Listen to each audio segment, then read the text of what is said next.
Hello dressmakers and friends, welcome again on this channel. In this quick tutorial, I'm going to be sharing with you what an embroidery hoop is, how to set it up, and how to use it in 3 ways. So let's go. If you're new here, don't forget to give this video a thumbs up and subscribe.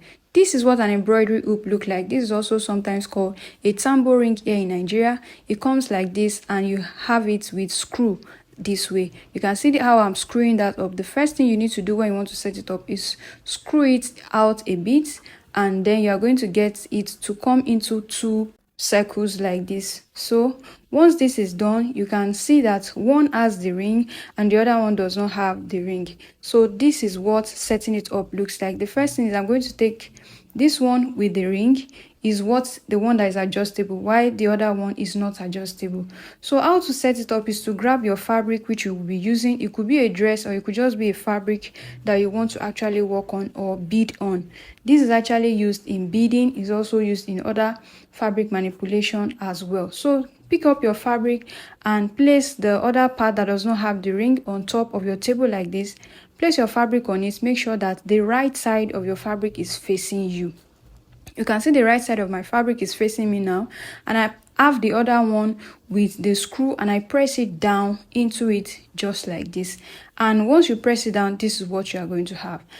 And once the 2 clips in, you can now screw and screw and screw until it's a little bit tight, and now you can see that it's in place. You can have all the control. You can start beading with it just like this. Next way you can use it is for you to get the parts with the screw down. You place it on your table just like this and place the right side of your fabric on it facing you. The right side of your fabric must always be facing you. This is just like a reverse of the first one that we did. So now I take the static part and I push it inside just like this. You can see that this is a little bit different from what we have earlier. So now I can just screw and then screw in. Once my fabric is in place, this is what you are going to have. So now you can see this is a little bit different from the first one we did. Now you can pour in your beads before you start beading. You can be picking your beads from inside of this tambo hoop, okay? So you can be picking your beads from here and then you can just keep doing your job. So that's like the second method and the second way to use the tambo ring. The other method that you can use it is for you to, maybe you want to sew, you want to make designs on the fabric, and you want to have a good control. So take it to your sewing machine like this. You may have to like remove the foot of the sewing machine for you to be able to do this. Once you remove the foot, the ring will be able to go on that. Then you can just put your foot back.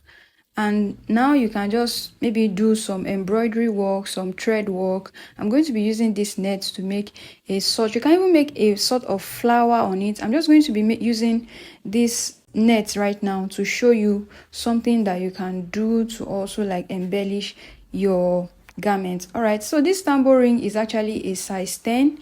You can actually get smaller sizes and you can also get bigger sizes. So just ensure that you buy the one that works for you. So you can see how pretty this can be when you are maybe making like a flower work or fabric manipulation using the flower design.